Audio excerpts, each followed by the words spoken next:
Well, g'day, I'm David Abrahams and welcome to CCN's Weekly News 5 at 5, July 8, 2022. A remarkable week which must go down in local history as the week the weather won. Here are some facts. Starting for last weekend, the Central Coast was on high flood alert, with continuing heavy rain throughout the region, increasing the risk of flash flooding. Many roads across the coast after a while were closed by Central Coast Council. Drivers were advised not to drive along or through floodwater. Most obeyed. Then the upper and lower Mooney dams started to spill on Tuesday morning, and then power in many areas across the coast was cut following the extreme weather conditions since that weekend. I think as a society, this is real now and has been made very clear. And I think we've got to think about relocation options for people who choose to relocate. And I know after catastrophic events like this, houses do go on the market, and that will happen again. But what is the role of government and in opposition then looking at policy development into the future about assisting with relocation? The New South Wales SES local branch directed people within low-lying areas around Budgewoi and Tuggerah Lakes to evacuate by 2 p.m. on Wednesday as floodwaters continue to rise. An extra sandbagging collection point was set up at ETSAC grounds at Batto Bay to help residents protect their homes and property from the rising waters. Now, by Thursday, the Central Coast had been laid low by the severe storm event, with record rainfall of almost half a metre over the past week, seeing mass evacuations, road closures, dam spillage, and almost 1,000 calls to the local SES division. Now, this time round, authorities were quick to respond in a coordinated fashion.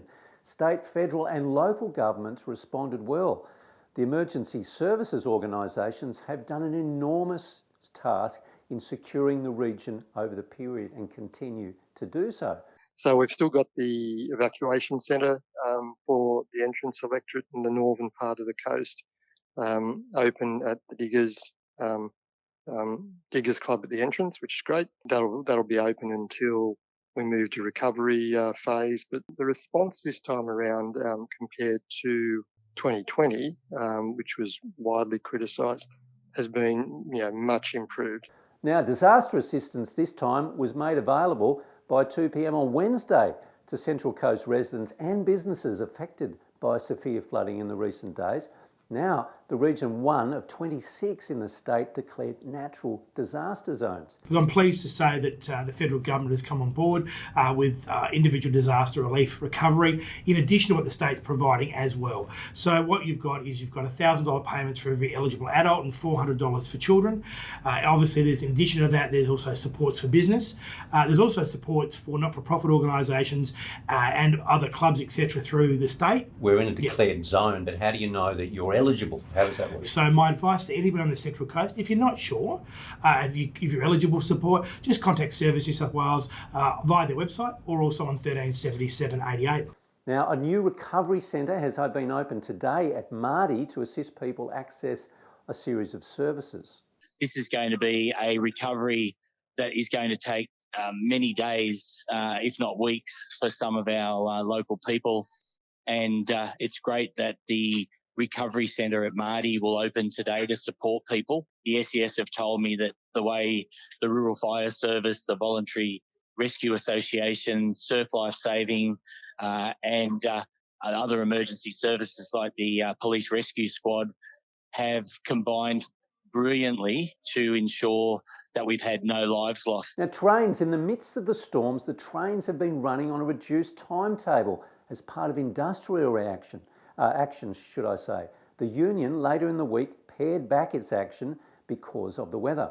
Though commuters and travellers can expect that the negotiation between the New South Wales government and workers is not over yet, so stay tuned. Now, in other pursuits, in sport, the Mariners have secured their first visa signing of the new season. Ghanaian striker Paul Ayongo joins the Central Coast 4 years after being in the Portuguese leagues. He is expected to be in the squad headed to Leichhardt Oval to take on Sydney FC in the Australia Cup round of 32 on July 31. And in boxing, on the Gold Coast, Watanabe boxer Jai Opetaia has become the IBF Cruiser World Champion, taking the belt from Maurice Braders in a brutal 12-round joust.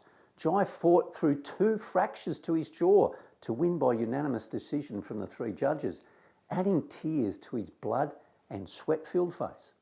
Now, all of these stories and many more written by our local journalists can be found on our news website, coastcommunitynews.com.au, without a paywall, and in this week's print edition of the Coast Community News, which is out now.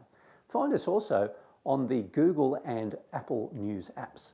And remember to subscribe to that growingly popular weekly email newsletter at our website, and follow our socials on YouTube, Twitter, Facebook and Instagram for daily updates throughout the week. Now, we leave you this week with a fun little video reminder that it's NAIDOC week this week. This put together by the folks at the local Yarran Eleanor Duncan Aboriginal Health Service. Have a great weekend of washing and drying. Celebrating the oldest living culture in the world. Celebrating who we are as Aboriginal people. Well, for me personally, it's about understanding the struggles of Aboriginal people and the injustices that happened. It's more coming together to celebrate culture, our strengths and our resilience. It's an opportunity to tell the truth. It means coming together with our mob and non-Indigenous friends to celebrate our culture. It's about celebrating our people and continuing our fight. And to celebrate our achievements, our rich cultures and our diversity. It is a week of celebration with my mob. It's a connection to community and our ability to listen and respond to that need. To celebrate our ancestors by keeping our culture strong for the next generations. It means celebrating our women, our men, our elders, our young people to advocate for our future. It's about coming together to educate our non-Indigenous friends and family with our rich culture. Keeping my kids connected to culture. Get up. Stand up. Show up. NAIDOC Week 2022.